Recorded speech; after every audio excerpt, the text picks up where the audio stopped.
میرا میرے علیہ سنت سے یہ سوال ہے، جس کے اوپر زکوٰۃ فرض نہیں ہے، کیا فطرانہ دینا اس کے اوپر لازم ہو جاتا ہے؟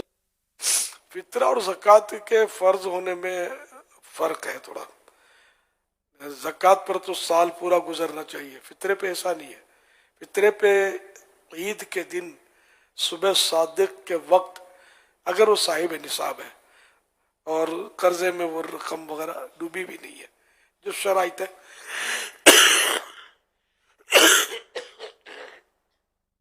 یہ پورے ہو گئے تو زکوٰۃ وہ فطرہ واجب ہو جائے گا. اب مثال کے طور پر بالکل خالی ہاتھ ہے، چاند رات کو بھی خالی ہاتھ ہے کہ ناشتے میں کھائیں گے کیا.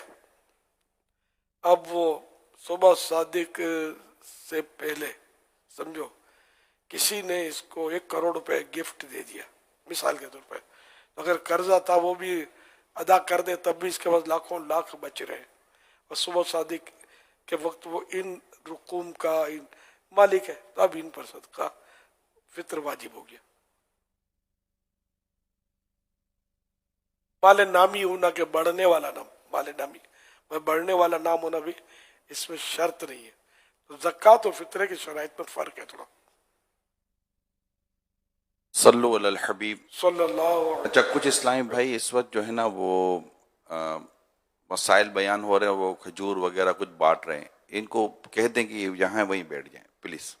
دہلی کا معمول ہے. اصل میں یہ علم دین جب سیکھا جا رہا ہو، مسائل بیان ہو رہے ہوں تو یہ نہیں کیا جو آپ کو آپ دیں گے وہ لے گا.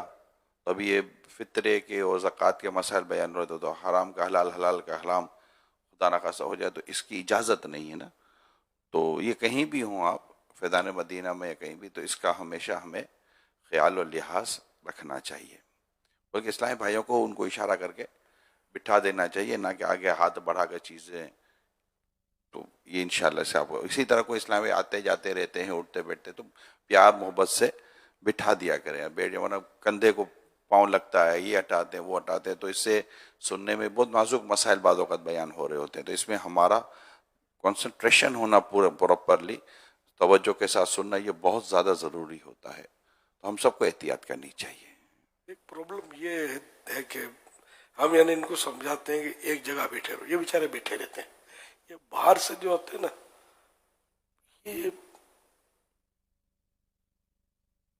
یہ صفے بناتے ہوئے لڑتے ہوں گے شاید، ان کا ذہن نہیں بنا ہوتا نا، ورنہ تو آتے ہی کیوں آگے پھلانگتے ہوئے.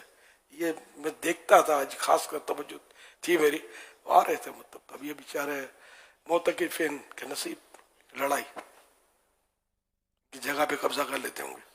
تو اگر کوئی اس طرح کے آئے تو مہربانی کر کے پیچھے تشریف لے جائیں، کسی کا دل نہ دکھائیں. یہ معتکف رات دن یہاں پڑے ہوئے، آپ باہر سے آئے ایک دم بیٹھ جاتے ہیں. اب کون سے باہر آیا، یہ خود ہی آگے بڑھنے والے معتکفین ہیں. یار اب اس کا تو کوئی میرے پاس اسکیننگ مشین تو نہیں ہے، لیکن جو بھی ہو اس طرح نہ کیا کرے.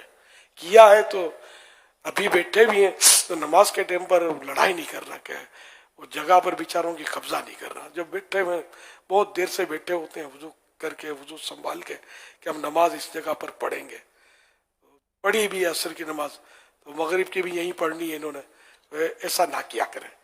دیر سے آئے تو اب آپ کی جگہ پیچھے، دیر سے آئے اور آگے آ کر بیٹھے، یہ کون سا ابھی بھی یہ حال مست ہے، ہار ہے، کوئی روکنے والا نہیں ہے. پتہ ہی نہیں کیا کہا جا رہا ہے، کیا کیا جائے. ڈکن کے چنو. صلو علی الحبیب صلی اللہ علی محمد. میرا محمد دامت برکات ملالیہ کی بارگاہ میں گزارش ہے کہ حضور لیلۃ القدر کی کیا نشانی ہے، اور لیلۃ القدر کیا رمضان شریف کے آخری اشرے میں 37ویں کی رات کو ہی آتی ہے، یا پہلے اور دوسرے اشرے کی طاق راتوں میں بھی نظر آ سکتی ہے؟ اس کے بارے میں شرعی رہنمائی فرمائیے، جزاک اللہ خیر. اپنے کو نظر تو کیا آئے گی، نظر تو ٹی وی کے ڈرامے آتے ہیں لوگوں کو. اب ایسی آنکھوں کو لیلۃ القدر کیسے نظر آئے گی؟ یہ لیلۃ القدر نظر آنا یہ اولیاء کرام کا حصہ ہے، جن پر اللہ کا کرم ہو جائے. سب پر ضروری نہیں ہے کہ سب کو یہ نظر آئے اور کنفرم ہو جائے کہ آج لیلۃ القدر ہے. تو بہرحال یہ کہ لیلۃ القدر کے لیے بہت سارے بزرگوں کے اقوال ہیں، حدیثوں میں کئی جگہ مختلف اشارے ہیں. خود سرکار صلی اللہ علیہ وسلم نے پورے ماہ رمضان کا اعتکاف کیا تلاش کرنے کے لیے. پھر یہ کہ آخری عشرے میں اس کو پایا، اس طرح بھی مطلب ہے. اچھا، اور یہ لیلۃ القدر تاریخ ان کی بدلتی رہتی ہے، یہ بھی ہے. اور یہ بھی ہے کہ سارے سال میں یہ دائر رہتی ہے، کبھی شب برات میں آ گئی تو کبھی جیسے شب معراج میں آ گئی مثال کے طور پہ. تو شب برات کے بارے میں تو قول بھی ہے کہ لیلۃ القدر ہے. تو یوں مطلب ہے کہ یہ رات گھومتی رہتی ہے. اس کی حکمت یہ بیان، ایک حکمت یہ بھی بیان کی جاتی ہے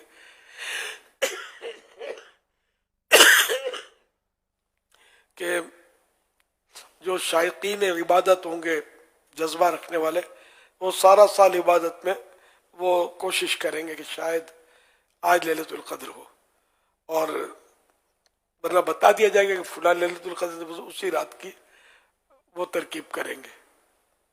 تو سارا رات کوشش کی جائے. ایک حدیث پاک میں ہے، جس نے عشاء کی نماز با جماعت پڑھی تحقیق اس نے لیلۃ القدر سے اپنا حصہ حاصل کر لیا. حوالہ المعجم الکبیر حدیث نمبر 7745. تو یوں مطلب یہ کہ اگر قدر دانی ہر شب لیلۃ القدر، اگر تو نے قدر کی تو قدر دان ہے، تو تیرے لیے ہر شب ہر رات لیلۃ القدر ہے. تو یوں مطلب ہم لوگ تو خیر اس سے غافل لوگ ہیں کہ وہ صحیح بات یہ کہ اگر کہہ دیا جائے گا آج لیلۃ القدر ہے تو ہم کیا کر لیں گے؟ ہم کو کیا آتا ہے؟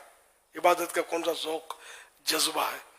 تو بہرحال یہ کہ لیلۃ القدر پوشیدہ ہے اور کنفرم نہیں کہا جا سکتا کہ آج کی رات لیلۃ القدر ہے. تاہم حضرت سیدنا شیخ ابو الحسن عراقی رحمت اللہ علیہ نے جو اپنے تجربات بیان کیے کہ پہلا روزہ فلاں دن کو ہوا تو فلاں رات لیلۃ القدر میں نے پائی. جب میں نے منگل کا روزہ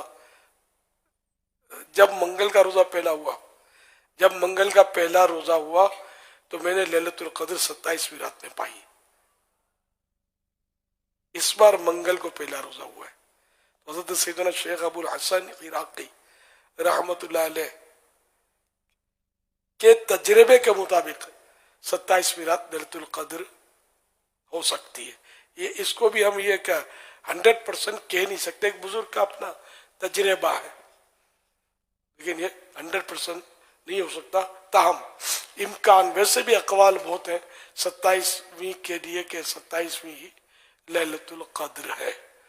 تو اس رات خاص کر مطلب یہ کہ اہتمام ہو، ہم لوگ بھی اہتمام کرتے ہیں 27ویں رات کو بیان بھی ہوتا ہے نگران شورا کا عام طور پر، آج بھی ہوگا انشاءاللہ ان کا بیان، اور دعا ہوتی ہے، الوداع ہوتی ہے. اس طرح وہ پرسوز ماحول بنتا ہے. عالمی مدینی مرکز فیضان مدینہ کراچی میں، اور یہ ٹیلی کاسٹ بھی ہوتا ہے الحمدللہ. اللہ پاک ہم سب کو لیلۃ القدر کا قدر دان بنائے، عطا بھی کرے اور قدر بھی نصیب کرے. صلو علی الحبیب صلی اللہ علی محمد.